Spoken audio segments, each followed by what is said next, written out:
the sour serenade my soul. I've been the man since I was 8 years old.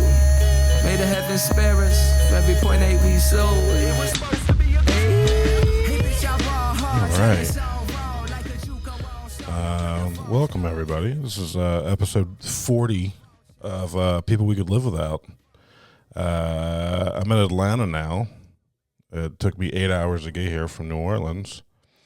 And I'm sitting here with my good buddy, Mike Rainey. Rick, how are you, brother? I'm doing okay, dude. You are certainly in Atlanta, man. Just before we started recording, I noticed Rick outside bouncing his butt cheeks off the asphalt in a twerk battle. You didn't waste any fucking time, Rick. I've been trying to breathe in city cultures every time I... Real Atlanta twerk battle, brother. And you were nailing it, too. Shit. There's a bunch of things I want to get into with you. Of course, I want to know kind of when and where you started in comedy. I don't think a lot of people know that story. And just the upcoming things of you, I guess, Yeah. the things going on in life.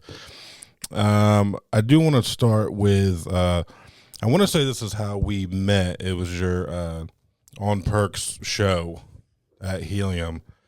And that bitch like almost died in the crowd. Yeah, I wrote a book called On Perks, and a lady OD'd in the audience. Yeah, which was right on time, man. And I was new to the club, and I was the only guard in the showroom at that time. Yeah. And Foster was on stage, and I remember just hearing a glass break. And I walked over, and I'm like, "Are you Stone okay?" Cold Steve Austin. I walk over, and the lady's like slouched over, and at first I thought she was choking, so I started patting her on the back like a parent. And then someone in the crowd was like, "She's having a seizure." And then Foster's doing crowd work, and he kind of does one of these with his eyes. He's like, "All right, this is getting kind of weird. I'm gonna step off stage." Yeah, he's a pro, and I talked to the guy afterward. He said that she took an edible. Yeah, that's what I heard. Her out. Yeah, which I totally get, man.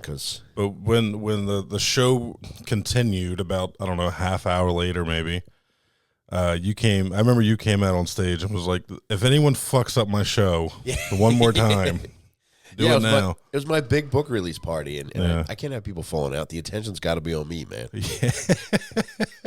Trying to sell books, man. I still remember you. It might have been you or someone else that they took her out like an X-Man, and they had her arms crossed and they took her out.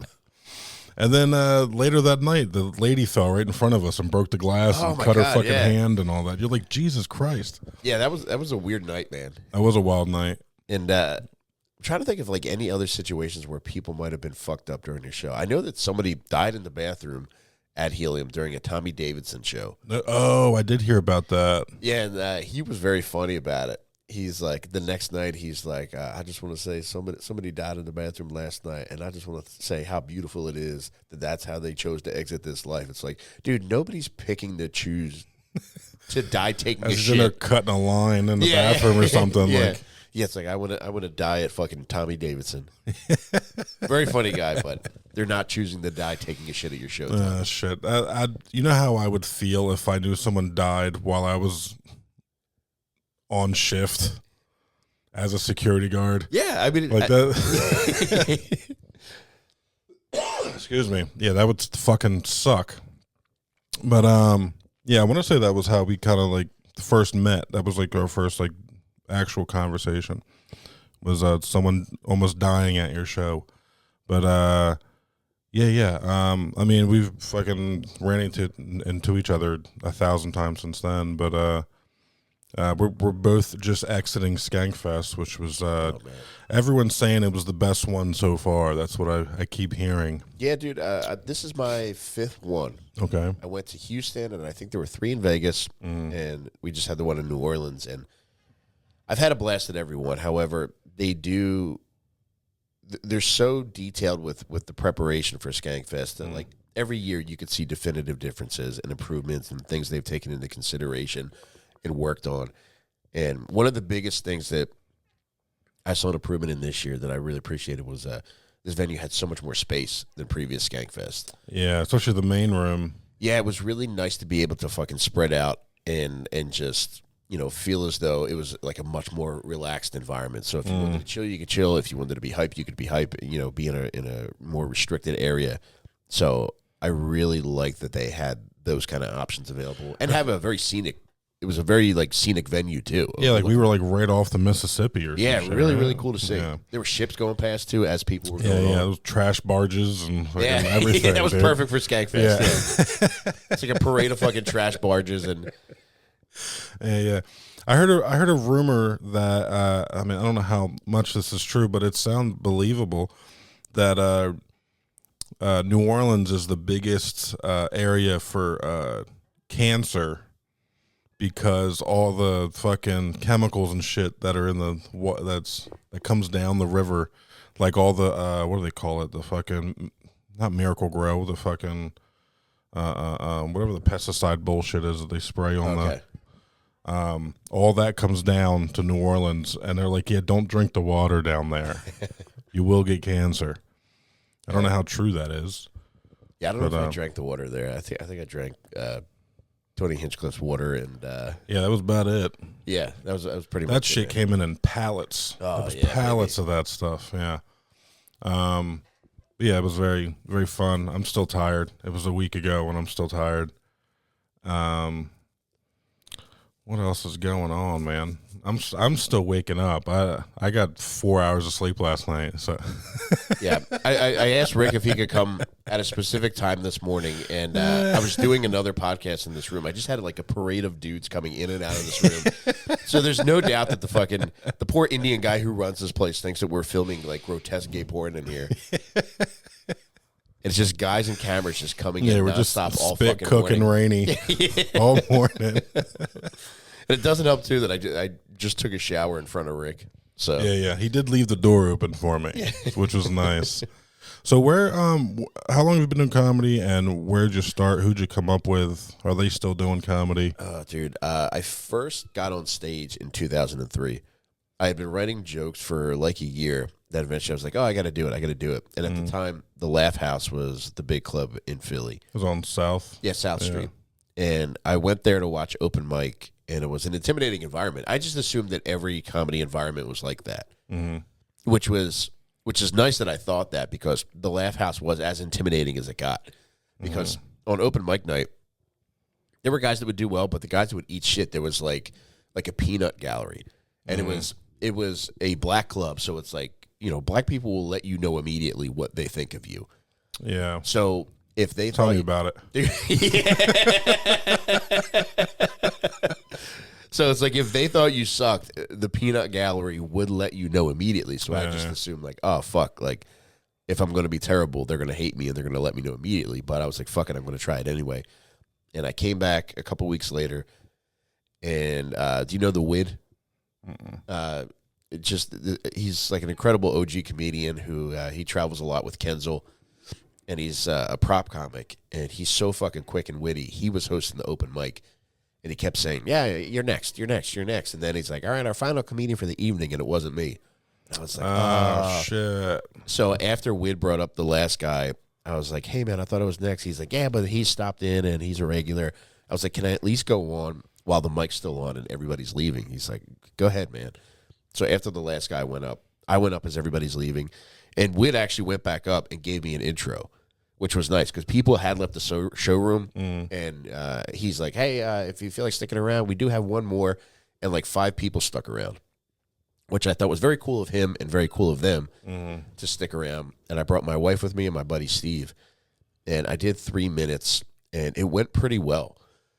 And I got some laughs, and I was like, all right, I can do this. And there was only a handful of places in Philly to perform back then. And I would go to 3 or 4 mics on a regular basis. And my wife got pregnant. And I don't know if I used that as an excuse to not really do more comedy or not, but it quickly just became about the hang, more about getting better. But, right off the bat, I was kind of doing a lot of it.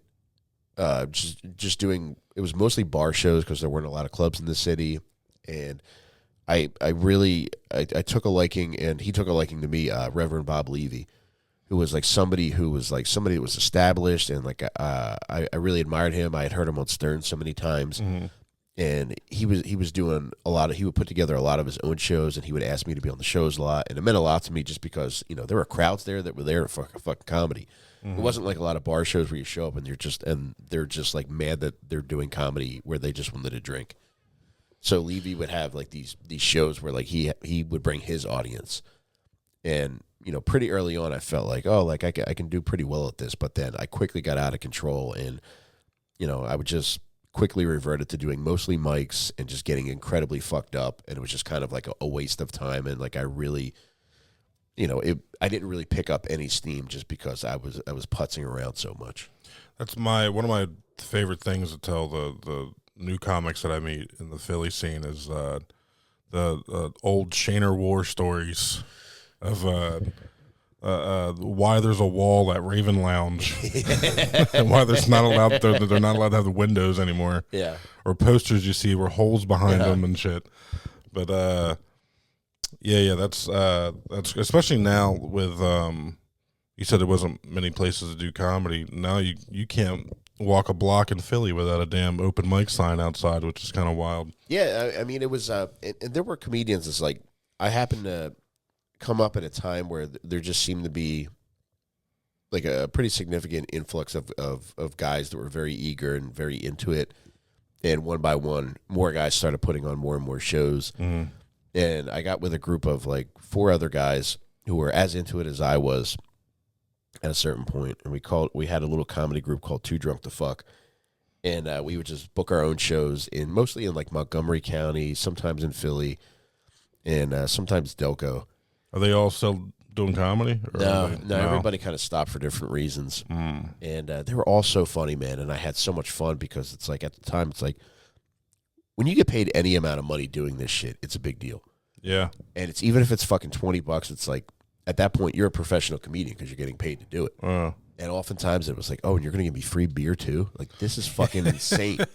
And Beetlejuice is on the fucking show. Are you kidding me? That's hilarious. And it was like I had so much fun with those guys, and like, you know, I did a bunch of shows with them, and we would just book our own shit because nobody would really book us because, you know, we would get fucked up a lot, and we would tell fucked up jokes, and it wasn't really like palatable at the time, and it was a tough sell to places to have, you know, degenerates like us come in. So we kind of like carved out our own niche and did that for a while, but you know, one by one, like people either, you know, just stopped doing comedy or started families or. Yeah. There's a group of guys that I started with, and there's only like maybe 3 of us out of the 8 that are still doing comedy. And to look at a picture of all 8 of us like on a stage after a show, it's kind of like the end of like a Call of Duty game where like people die and they kind of like disappear. Future, yeah. It's kind of wild to see. Yeah, I mean it. Yeah, it is like a fucking war of attrition because like doing this is not normal. It's like you're just constantly begging for acceptance. Yeah. And you get why people just say, you know what, I'm just going to go enjoy my life. Like, I'm out.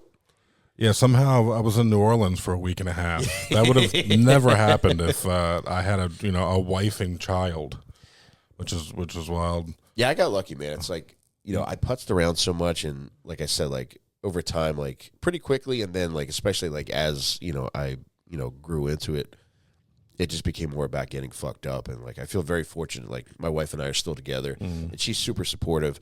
So, you know, anything I'm doing now, if I can bring her with me, I do. Like she was with me at Skankfest, and everything like that feels like a massive victory because there was a long time where I felt like none of that was possible. You know, a lot of it was my own doing just because I would get so fucked up, and I would just, you know, I would go to a show and have like fucking, you know, 6 beers before I went on and think I killed it. And then I'd watch the tape after and be like, dude, that was absolute fucking dog shit, man. Dude, you're never going to be allowed back there.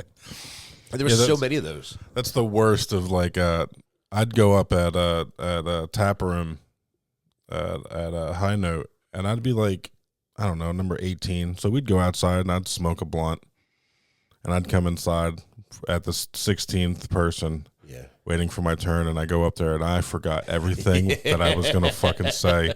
And the Heat Lamp song, I got Montag and Matt People staring at me. I'm like, fuck, man. Nightmare. Yeah, it's the worst feeling in the world. Like I wasted my entire day on this to come up here and do nothing. Yeah, there was so much of that, man. And it's I don't regret it because I feel like I'm at a point now where I really like what I'm doing. And I really like, the people I'm around. And it's like, I like being able to do this. Like, this is a massive victory for me. Like, last night we did a show together. And it's like, I got to travel to do a show. And, people came out and the crowd was fucking great. And, we had fun. And we get to fucking do this today. It's like, if the me from fucking 10, 15 years ago could see like what I'm doing now, it would be almost like incomprehensible that this is possible. I finally got my first "Hey Rick, what's up?" from someone I did not know in my entire. I've never seen this person in my life. What's up, Rick? How you doing? Last night, yeah. Yeah, I was like, hey. How are you? And I had to pretend like I knew the person. That's cool. But it's like things like that are indicative of progress, man. Because you think back to, so many times where nobody gives a fuck about anything you're doing. And I feel like I said that often at Skankfest because like there's so many times where people come up and they're apologetic for asking for your time or asking for a picture. And it's like, no, all of this shit is meaningful because like there was a long time where nobody gave a fuck about anything I did. So the fact that somebody wants to make time to interact with me means a lot. Yeah, I think that's where a lot of people got confused when I came in the Philly scene. Was they thought I was just trying to like wiggle my way in, and they didn't know that I was like a fan of comedy before I got into it. So when I'm meeting all you guys, it was fucking cool shit. I'm asking for pictures and all this and that. Like I have like a fucking museum of things at my house. From just comics that have like left things, like I got fucking D.L. Hughley's matchboxes from his cigars. I got fucking fuck, I can see his face. I can't think of his name. The white who was the mailman from fucking Friday? I can't remember his Rappaport. Okay, Michael Rappaport. I got his fucking Yankee hat that he forgot in the green room. Don't put it on, man. It's got magical powers, man, and they're not powers you want. Yeah, it's like that Harry Potter hat. Like, dude, as soon as you put that hat on, you're going to start fucking Instagram living. It's like, let me tell you something about daffodils, okay? Yeah, but just like random things. Like I have this like archive of nonsense. And it's just cool to be around everything and now kind of slightly being known. Like just at Skankfest, I walked past Duncan Trussell and I said hi to him, and he's like, "How do I know you? I know you from somewhere." And I'm like, "Yeah, I walked you to your hotel. We fucking hung out and smoked behind the club." He's like, "Oh yeah, that's right."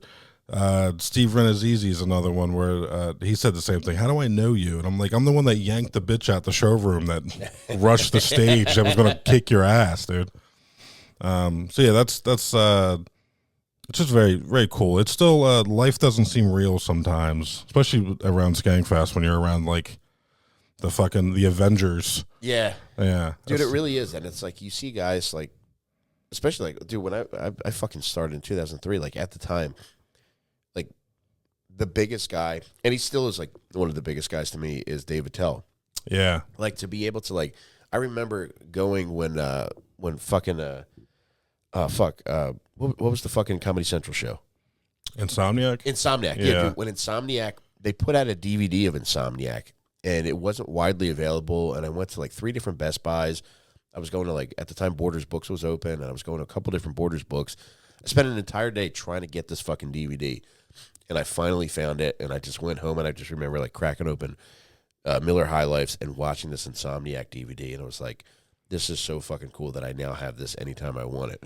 And Dave Attell was like, he was like it for me. Did you watch the Philly episode at all? Yeah. Where it's just him in gay bars. Yeah. Like that's it. Yeah, that's a ton of fun, man. But to be able to see, like, go from that to, like, just seeing him hanging out around.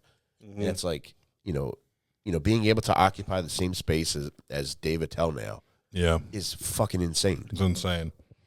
Yeah. When he was down here in Atlanta, I came down and did a spot for Nate Marshall, and I stayed an extra night. They let me do a spot for him, and I sit in the green room was very odd. Yeah, I was like, the imposter syndrome kicks my ass, man. And I'm sitting in a green room with Dave Attell, and the girl that's up, she's doing a guest spot. I guess she works at the club, and she's slightly bombing out there. And Dave Attell sits up and looks at me and went, "Rick, It's going to be a long night. And he just sat back, and that was kind of scary because I'm like, fuck, I'm next. He's throwing me to the wolves. But yeah, it's just it's just a wild past 4 years for me. It has not made sense at all. That's what makes it fun, man. Is there's never, I don't know, at least I haven't hit the point yet where it's like oh, I gotta fucking do this again, or it's like humdrum. Like there's always like new stages of things that like I'm excited to hit. Mm-hmm. Like getting out now and like doing like my own shows. Every show is exciting, and it's getting to meet people in different cities, and it's like it's always like it's still shocking to know that like people listen. Like I remember when I did my very first podcast, I remember like I was always hesitant to ask the producer how many people were listening, and when I finally asked, we were probably like I don't know how many fucking episodes in. He's like, we did a live show, and he's like, 62 people watched today. And I was like, oh, my God, dude, fucking 62 people. Like, and it really is. It's like, it's not even like, oh, man, it's like, you could do anything with your fucking time. Yeah. It seems insane that, like, anybody is, like, choosing to, like, listen to my specific thing when there's so many different options available. Like, none of that is lost. And I think, like, that's the benefit of eating shit for so long is you realize, like, there were so many times where you've experienced where absolutely every word you were saying was falling on deaf ears. So when anybody fucking comes out, like last night, there were 42 people at the show, and it was fucking incredible. And it's like, if I had, if somebody said for any other guy that's like booking shows, if they're just like, oh man, 42 fucking people came and had a great time last night. That's true. And it's like, we all had fun. We all got laughs. And it was fucking incredible. Nothing is lost on me. And not only that, was like there was another show in the other showroom. It was rocking in that fucking room, man. Yeah, and as soon as the show was done, they just left, and then the comic came out, was in the lobby. And then the 42 people that were there to see you last night, they all got in line, and you took pictures with every single one of them, which I thought was pretty wild. It was so fucking fun, man. And it was like, and it's like I'm as excited to meet everybody that waits for me as they seem to be to like want to fucking hang out and talk. Yeah. And it's, to be able to have that kind of connection, because I don't know, man, I think it's very hard to find ways to really connect with people. Like it's, everybody's much more accessible than ever, but at the same time, it's like, how many conversations have you had with somebody that truly means something? Have you looked in somebody's fucking eyes and said something meaningful? And I feel like that happens on such a regular basis now that I'm so deeply appreciative to be in a position to be able to do that. That granted, that's what I'm working toward, and that's what I want. But it still seems weird that it happens. Now, how did you and Tim Butterly get connected? Where'd that begin? When that I didn't like him at first, man. Really? Yeah, because like he was like, because like he's funny. autistic and he's a smart ass, and I didn't know if he was fucking with me or not. Like, because we were like talking about something on Facebook, kind of arguing, but it was kind of playful. And I knew that he was, we had a mutual friend in Tommy Pope. And I was like, Tommy, what's this fucking guy's deal? Because I felt like he was making fun of me, but I couldn't quite be sure. Was he like the new guy on the scene type thing? Yeah. Like very funny, but I thought he was fucking with me. And I was like, Tommy, what is this guy's deal? He's like, no, he's actually very cool. And I got to meet him, and once we met, like, we became quick friends. And that's the summer that we met. Like, I had 2 back surgeries, so like I was 32 and walking with a cane. Shit. And we that's why you helped Tata with the you're like, no, I've dude, been there. Is. Yeah, because I've been there. Yeah, it's like when I saw Tata was like fucked up, it's there were people that had a show for me and gave me whatever money they made from the show. And it's like, if any time I see somebody that needs something similar, I'm going to do it. Yeah. Just because I know how it feels. And I know there's desperation that sets in at various like moments for different reasons, but especially when you're fucked up and you can't work. If I can do something about that for somebody I care about, I don't want them to experience that. Yeah, but that she's hilarious. When we went to the barbecue thing, she's like, all my favorite white boys are here. This is amazing. I love Tata so much, man. She's a star, man. Wow. And I think it's just a matter of time before the rest of the world picks up on it. Like, she is already, just out of this fucking world. in everything she does, and it's like she's so magnetic, she's so funny, she's so beautiful, and it's like she has everything that a person could have to bring joy to the world. Yeah, she at the time she knew I had a girlfriend, and every time she'd hug me, I'd kind of like push off a little bit. Yeah. And she's like, I can't. She's like, you're such a good guy. I can't wait to see your girlfriend. Tell her you ain't want to touch my titties. She'd say it all the time. Yeah, she just makes you feel good, man. Yeah, and it's just a radiant personality, man. All the sketches and stuff you guys have been doing over the years with the Gilly and Keith stuff. How'd that come about? Just random things, man. I think more than anything else, it's guys that I just like working with people who I enjoy being around, and I hope they feel the same way about me. And I think that's so much of like all of this stuff is like, are you funny and are you easy to be around? And I think if you are those two things, you'll find much more opportunities than otherwise. And I've been lucky. The people I admire are people that I've gotten to work with.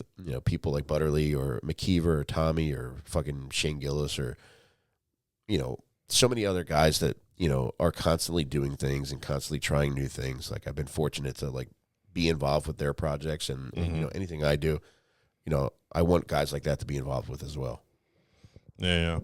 It's wild to, you guys are like a weird fucking group of uncles at this point, which is kind of cool. Like, every time I see Tommy Pope, he makes sure to slap me on my chest and call me a big motherfucker. And then last year when I seen him at Skankfest, I was like, I don't know if you remember me from the club, and he got real close to my ear. He was like, how would I forget a big ugly mug like yours? And then he sat there and talked to me for a while. So I mean, it's like every time I see any of you guys in that little group, you guys always have something positive to say. You ask how we're doing, everything like that. Even Tim, me and Tim talk online sometimes, and 'cause he's a big video game dork like I am, and it's just funny to like people want to talk to Tim Butterly about random things, and I'm on there talking about Game Boys with him. That's right up his alley, man. Yeah.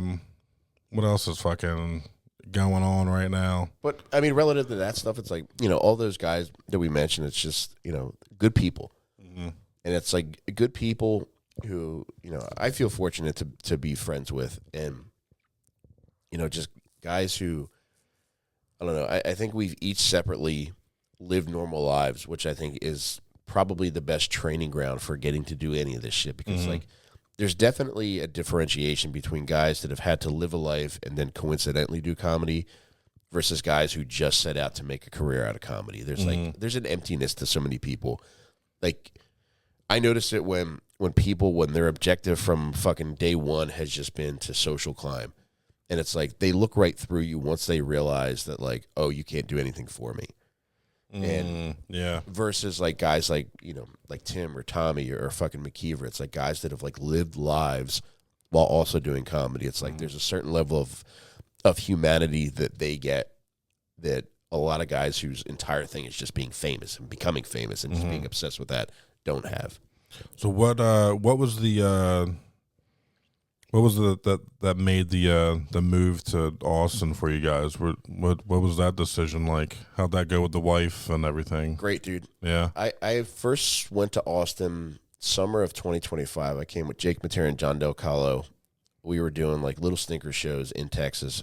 So we stayed in Austin for I think like 8 days or something. And I was like, oh, this place is pretty cool. And I wanted to hate it. Just because, I wanted to believe everything that everybody said about it online, and it's gay that everybody's following famous men, and it's like, but I got here, I was like, oh, this is not that. I'm sure you can have that experience if you want to, but I was like, oh, this place is actually pretty cool. And then when I went back home, like Tim and I started talking about it more, just because I think we were both at a crossroads, separately and together, in regards to like, all right, are we going to shit or get off the pot? And, Dad Meet's always easy. Podcasting is like very simple. You can fucking do it anywhere. But, I think Tim and I both wanted to get much better at stand-up. And there's just so much fucking opportunity in Austin to do that. So when I asked my wife is a real down-ass bitch, man. She's, I love her so much, man, and she's always up for a fucking adventure. And our kids are older too, which made it easier. And 2 of my kids are out of school, and my son was going into high school. So now this seemed like the year where it was like, all right, if we're gonna do it, we should do it now. And we made plans pretty quickly, and everything came together. And it seems like a series of fucking small miracles, because it's like, we don't have a lot of money, and it's like to move 5 people across the fucking country took like, it was like one thing after another had to go right. And, I dealt with a few monkey wrenches. Like, both my parents got really sick, and both my parents died in like a fucking 10-day period. So that was fucking nuts to like have to, navigate that, and then also have like a big move coming up. Like the day after my dad was buried, I brought my family to Austin to go like looking for houses. And it was kind of nuts. It was kind of nice to have that kind of distraction, but at the same time, it was just, I still like feel like I kind of put a Band-Aid on that. And like, I do have like 3 weeks off like coming up that I'm really going to try to take time to like process everything that went into the past year, because it has been nuts. But, all things considered, it's, you just fucking go. It's like I have a very clear idea of what I want out of life, and, no matter like what life is going to throw at me, like I'm going to get it. And I knew that, like, all right, I know that I can significantly improve my family's quality of life by taking them there, because it's just so much nicer there. And it's like, we're able to live in like a nicer neighborhood now. It's like we have a much bigger house. And, to me, it's like, my wife and kids are my driving force. And it's like, if that's possible for them, it's like, I'll fucking stop at nothing to get it. And once I saw that was possible, it's like, all right, this is the decision. There's no real decision. It's like, I'm doing this, and that's that. And this was, you moved, I want to say around the same exact time the Delco shitter became a... Oh, my God. Rick, man. Dude, wasn't it like right around the corner from your house or something? Yeah, it was, man. It was probably, I have a video like showing exactly how close the lady who shit on the hood of that lady's car. Butterly and I, we were in Chicago doing a show, and my wife was like, a lady just shit on the hood of a car around the corner. And I was like, what the fuck are you even talking about? It's like a Mad Lib. Yeah, it was like, are you having a stroke right now? And she's like, Mike, I'm telling you, a lady shit on another lady's car right around the corner. And I went online, and I saw that there was a story, and like by the hours, like video and more like eyewitness accounts popping up. And it was fucking insane to think that like what is fucking happening right now? And a lady shit in a road rage dispute, shit on a woman's car, and like everything about that was, I don't know, it's serendipitous to have that much shit locked and loaded and not needing to wipe. And weaponized at Dude, that. Yeah, that wasn't her first go round. Do you know she's got an OnlyFans? No, but that's hilarious. Yeah, I subscribed. It's not my thing. Is it at Delco Shitter? Like, is it? I can find it, man. But I went on there and I subscribed to it because my objective was, one, to see what she's got on there, but also to like try to communicate with her, because I sent her a message on Facebook, but I imagine she was fucking besieged with fucking Facebook like, hey, messages. we would really love you on Lil Stinkers. And dude, I knew where she lived because like my wife knew of her, and yeah, she lived in my fucking neighborhood. That's wild. I knew that if like I could at least like get it, probably ask her to be on a fucking podcast, but I did have a lot of apprehension because like I would want to hear her perspective on that. Like, what made you pull that trigger? Yeah, dude. Oh man, I've never been so angry at someone I've wanted to shit on them. But I do like respect it because it's like you see so often these things turn. Here it is. It's $19 a month now. Jeez, man. All right, I'll subscribe if you want me to. Do you want to see it? I mean, am I missing anything? Not really. That's the real question. Rick, this is the description. It says, hello, fans. Neen here. And I would love to show you my pretty toes decorated with your favorite color nail polish, sometimes decorated in jewelry. Tiptoe with me and you'll see them. Come with my feet and toes, C-U-M, on a fabulous journey beyond your wildest dreams. We'll also take special requests, so don't be shy, just ask. I mean, post fairly regularly. There's I'd rather split 2 Taco Bell boxes with you for $19 than look at her painted toenails. Dude, the one thing where I was like, I don't know about this was she does have nice feet, but like in her pictures, like some of the pictures have a cat in the picture with her as well, and it's like I don't know, man. Maybe leave him. I don't know that he willingly wants to do OnlyFans. I always like the ones where like you'll see like solo masturbation scenes and like the cat just walks by. I'm like, Jesus Christ. Yeah, you got a fucking is that? freak cat, man. Speaking of news, how did you wiggle your way into the fucking escape guy situation? Danilo Cavalcante. Yeah. Yeah, well, that was happening like fairly close to my house. And I think all that shit was like popping off within like a 45-minute drive. And it had dragged on so long. I could not believe that they weren't catching this fucking guy. Yeah. And I knew the area where they were looking. And the day that they caught him, I had planned on going out and just live streaming. I was like, fuck it. Like, maybe I can catch him. Like, I don't know. Like, I'll give it a shot, man. Because nobody's fucking doing any better right now. So I was getting ready to drive out there out near Kennett Square, Pennsylvania. And I got dressed and I went downstairs. My wife's like, I got some bad news for you. I was like, what's up? She's like, they caught him. And I was like, fuck. And I was like, all right, well, let me see what's happening right now. And they announced there was going to be a press conference like later that morning at a firehouse near Kennett Square, Pennsylvania. And I was like, all right, I think I know where that is. And I just went, and I didn't really have a clear objective of what I was going to do. And I went there, and the mood was celebratory, and they were letting anybody who wanted to come in and out. And there really weren't that many news outlets there, considering what a high-profile story it was. Yeah. And, it was national news. It was, man. Yeah. And I was like, all right, I like being in places where I don't belong, just to push my limits. Story of my life. Yeah. I was peeking on mushrooms in the green room at Skankfest, and I felt like it was like a fear and loathing scene. It was Dude, there's nothing ridiculous. like it. Yeah. And I saw that all these people were there, and I gradually just tried to get closer and closer. And everybody was in such an upbeat mood that like there were no credentials necessary or anything. I was like, all right, well, let me just stand as close as I can. Initially, you know how they had like the fucking superintendent, and then they had all the top cops behind him. Mm-hmm. My initial objective, once I got there and saw how close you can get, I was like, let me see if I can like get in the line of cops in the back. Yeah.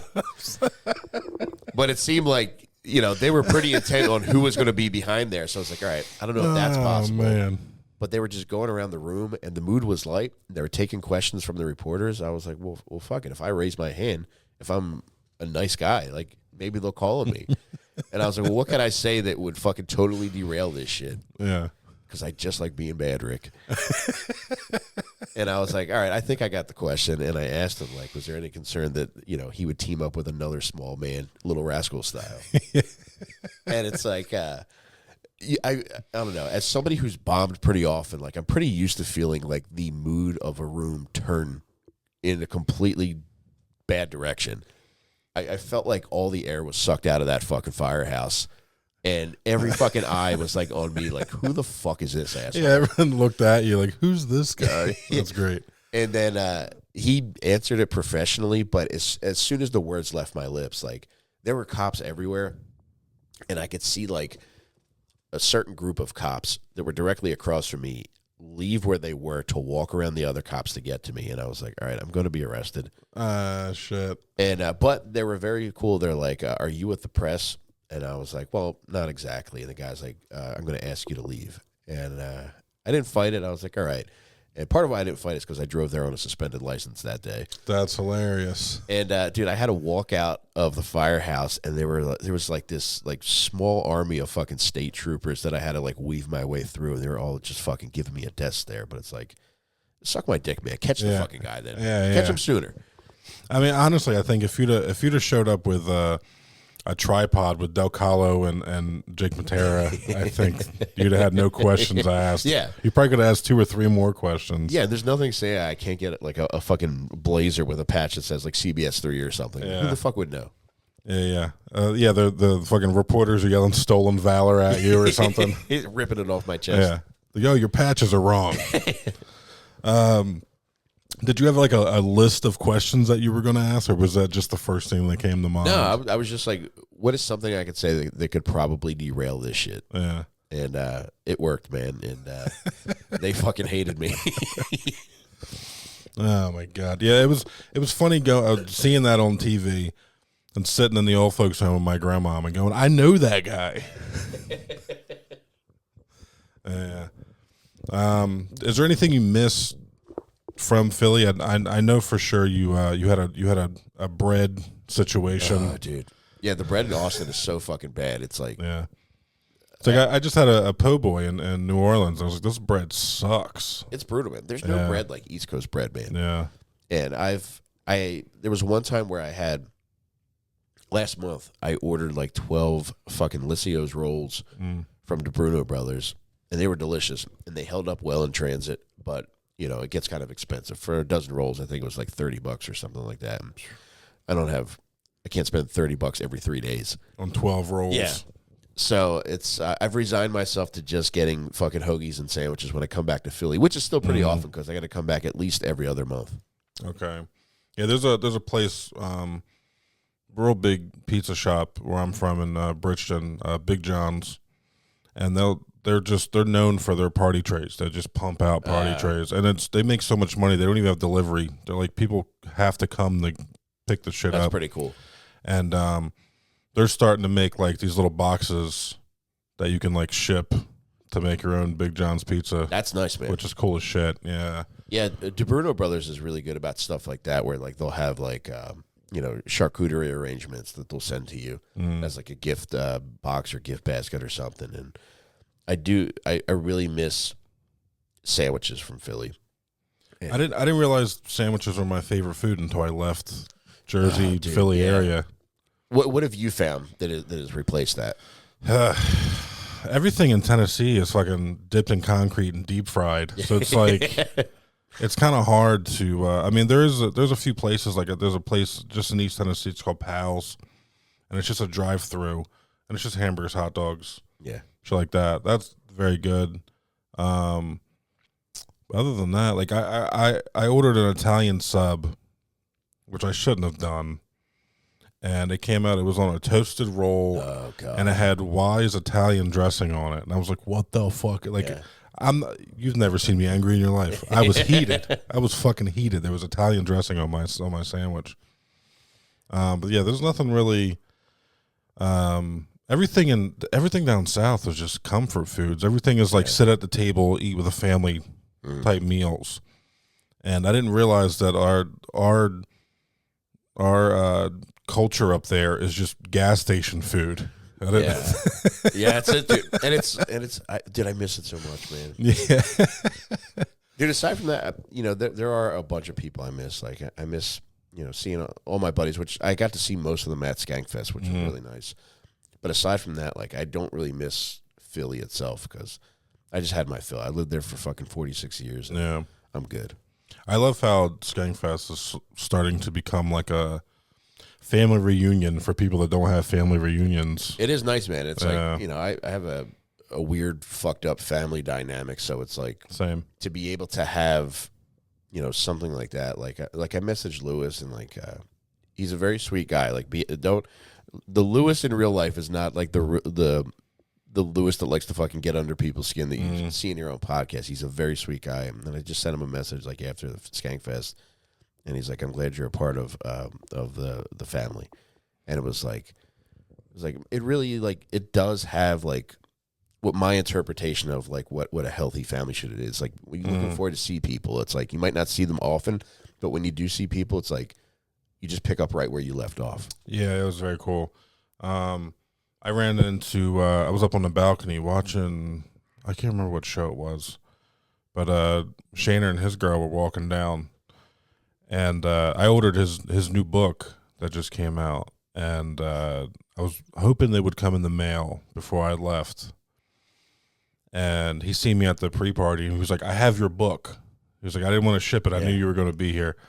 So when he seen me on that balcony, he pulled the book out. He only did like 5 covers that he drew himself. Yeah. And was like, I got this, made this specifically for you. And I was like, oh, dude, I love you so much. Give me a big hug. Yeah. But just things like that, like people you don't see so often. Like I was taking Philly for granted because I didn't think I was ever going to leave. Yeah. And now it's like you only see these people twice a year, Yeah. which kind of sucks. I'm selfishly like trying to recruit more people to come to Austin, but I do think it's like somebody like Shaner or Foster, like I think those guys would just fucking skyrocket if they came there and just got to get more reps in and just we're just if comedy was a full-time thing, but I know everybody's got different obligations. When and if the Austin bubble pops, do you ever see yourself going back home or no? Because to me, like I think the current like comedy bubble, like I don't think I'm a part of that. I think there's, a level of, people that are just hyper successful. And I think, I don't know, maybe that will drop off because, there's an insane obsession with certain aspects of comedy. And I don't know that I'm a part of those aspects and I'm not like a part of like that kind of in crowd. It could be wishful thinking. Who the fuck knows? But I do know that, what I'm doing, it's, I'm just focused on getting better at stand-up, and I just want to do more and more of that. And I think, I could always do that. And like with Austin, I just like living there. There's no like, I don't have like an esteem for like whatever kind of like cachet it has, or like, there's no attachment to any kind of famous man there. Like for me, it's just about like doing the grunt work and just putting in the reps and getting that to get better, to be good at my shows when I'm on the road. And it's like, through what I'm doing, I don't think like people are suddenly just not going to like comedy. I think there's certain aspects of comedy that people, might not gravitate towards anymore. But I think with what I'm doing, I think, I hope that what I'm doing is going to fucking, withstand like whatever kind of fucking fads come and go. I think you're a main reason why the word retard has come back as well. That means a lot to me, Rick.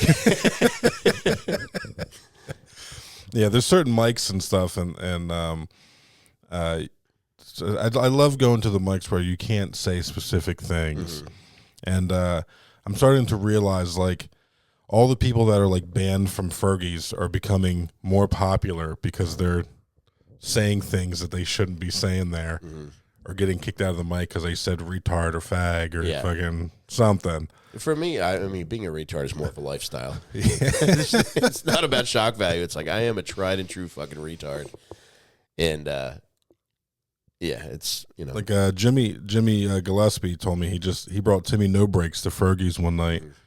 And he lit the place on fire. And Jimmy said when he tried to come back, Bree was like, "You can't come back here no more." I was like, "Oh, you motherfucker, dude! he's bringing big comics in here, and he's not allowed in here anymore. Yeah, it's so wild." lame. But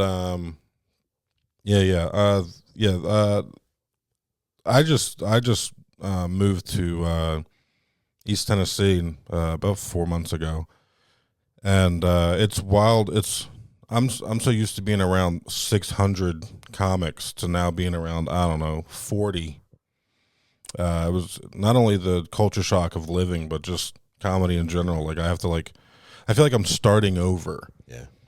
In East Tennessee. Did you feel that going to Austin? Did you feel like you were like the new guy in town? I did, yeah. Like that was.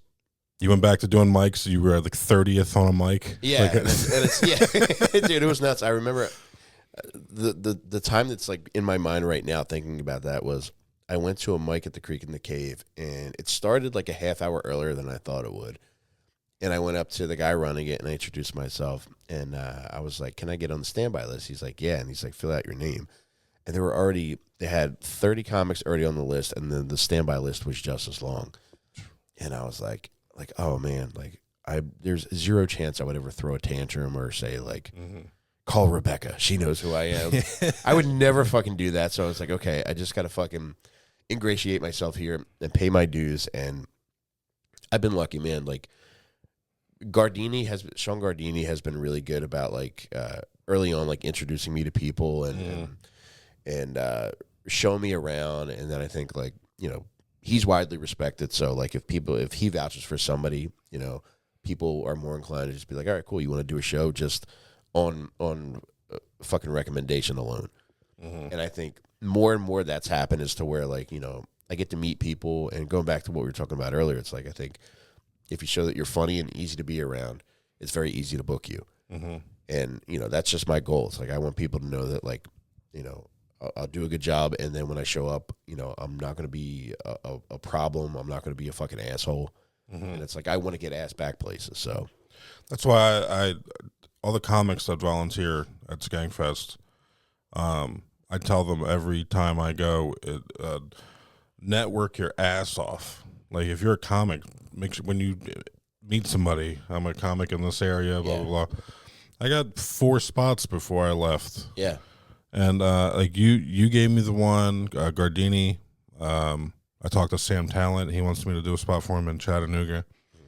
And it's just putting your ass out there, I guess. Yeah, you do have to be assertive. And it's like, you're assertive, you're funny, and you're easy to be around. Yeah. So it's like, it's easy to ask you to do shit. I want you to tell my ex-girlfriend that. I want you to fucking... All right, listen, bitch.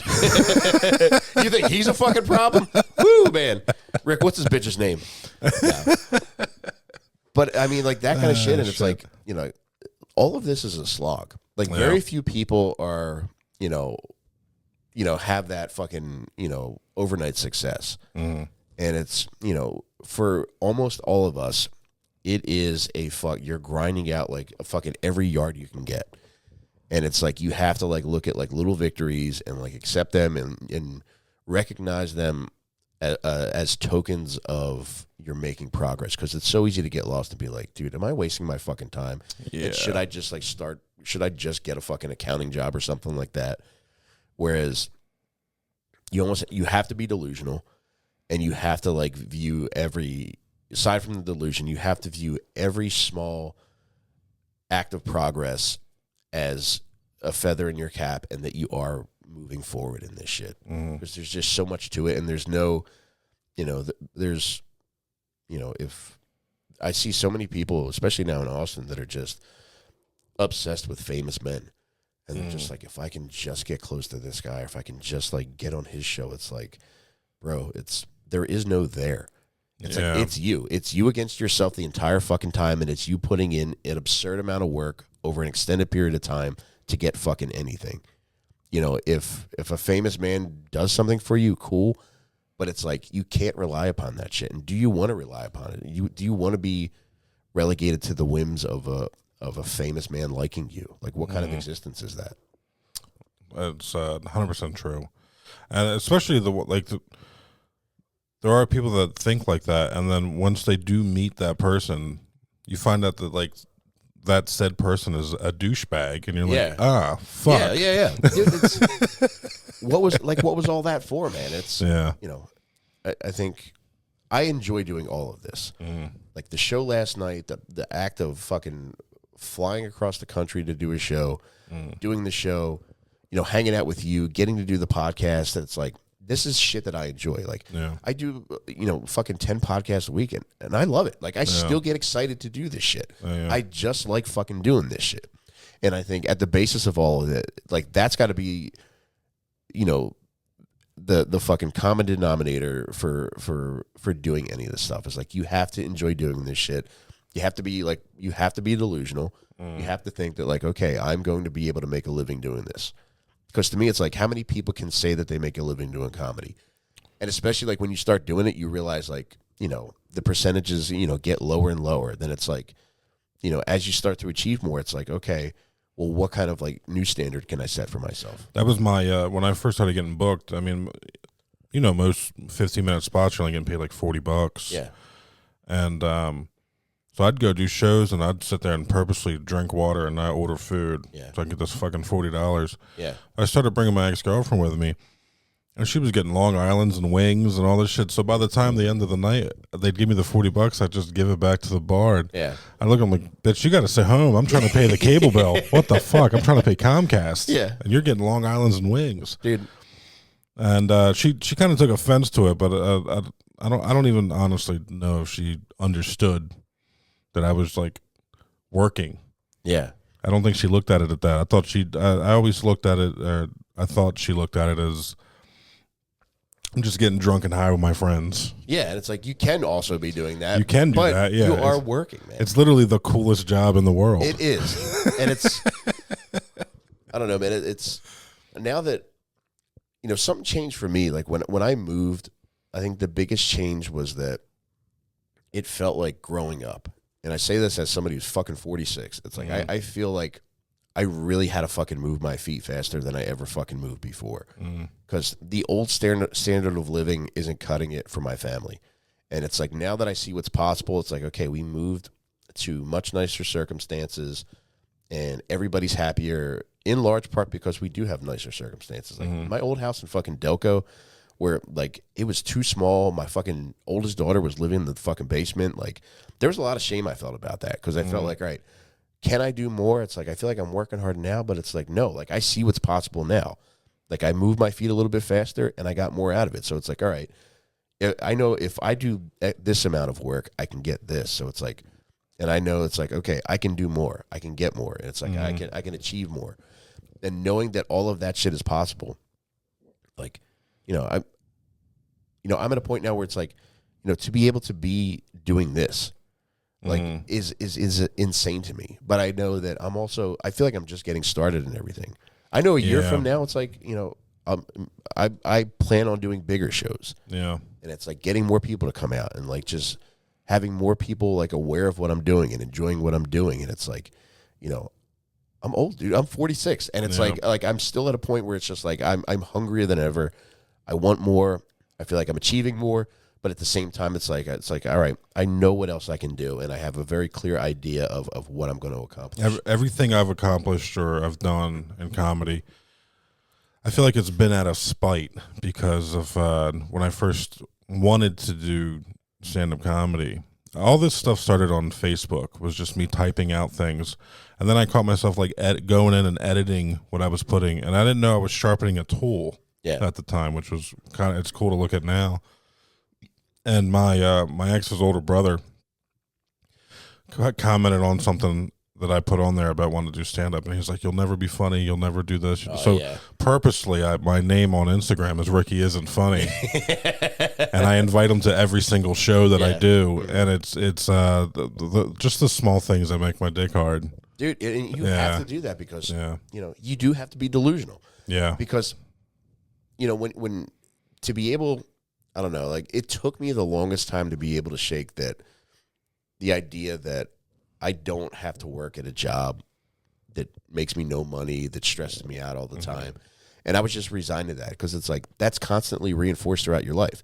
Yeah. Like when you try to do anything creative, they're going to have a million people, and a lot of them have good intentions too. Like if your parents see you or like somebody that cares about you, be like, I think that they think that you're setting yourself up for failure and that you don't have a steady paycheck. And it's like, bro, it's like, I want to do this. Yeah, I'm like, let the boy dance. Yeah, let the boy dance is fucking right, dude.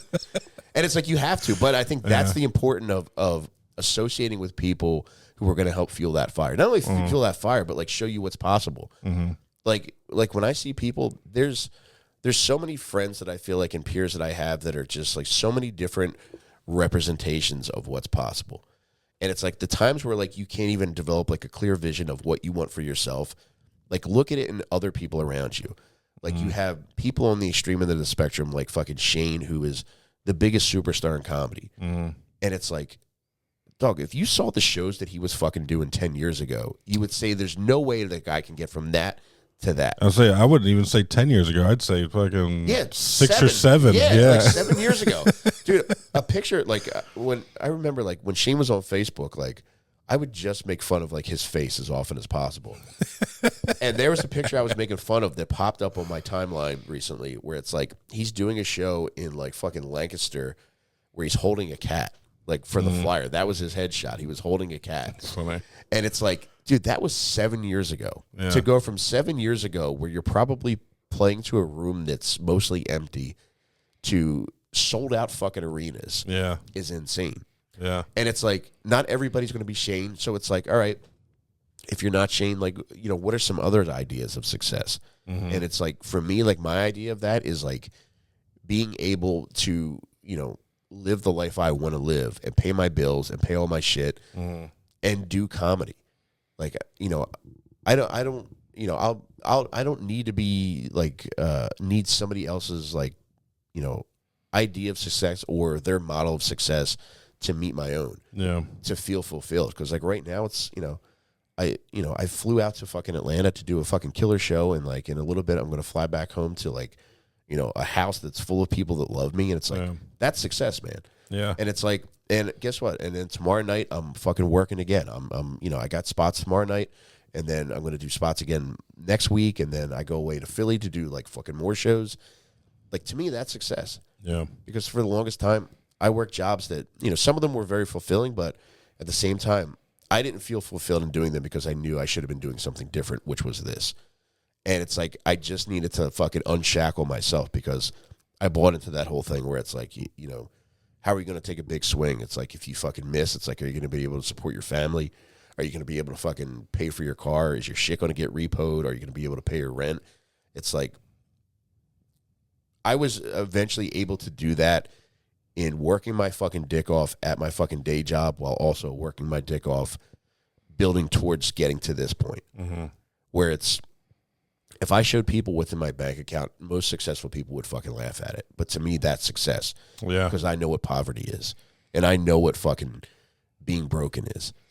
Yeah, that's what was the an old Chappelle bit about being broke and being poor. Yeah. We're just broke. We're not poor people. Yeah. We're just broke people. Before we get out of here, is any advice you would give to comics that are just starting out? Any like inspirational things you would want to fucking throw their way? Dude, just fucking keep going. Yeah. And it's like, I feel like, I'm testament to that. Like, I went on stage for the first time in 2003, and I'm just getting started. There were so many times where I felt like I should give up, where there was no progress. There was like years of just nothing. And it probably took me 11 years before I finally had something where it was objectively successful. Like I wrote a blog, and I started a blog in 2014, and up until that point, I just felt like a total loser. There was no definitive like benchmark of success that I could point to say like I'm doing well. But like when I started writing this fucking blog, which was like a funny dad blog, there was just like within a couple months there was like hundreds of thousands to like millions of views, and it was like insane that I was getting that because I had convinced myself that I was a loser, and it was like, oh, I just didn't find my thing yet. And for me now, it's just about finding different things that I like to do. And some things eat shit and some things are going to be really good. But the only thing that fucking matters is you just got to keep your feet moving. You got to find reasons to fucking keep your feet moving. If this is like, if you want to do anything fun, creative, and just not be relegated to a life of just fucking misery. Oh, yeah, dude. I think it was a beautiful way to end this. Do you have anything coming up? Do you have you want to plug your socials or anything like that before we get down here, dude? On everything, I'm at Mike Rainey 82, and I got a show in Philly at Soul Joel's on December 4th, which I can't wait to get back to Philly to do that, man. Oh yeah, I'm always happy to see you. I'm always happy to shake your hand, dude. You're the man. Thank you. I love you. Thank you, guys. This has been People We Can Live Without. Goodbye.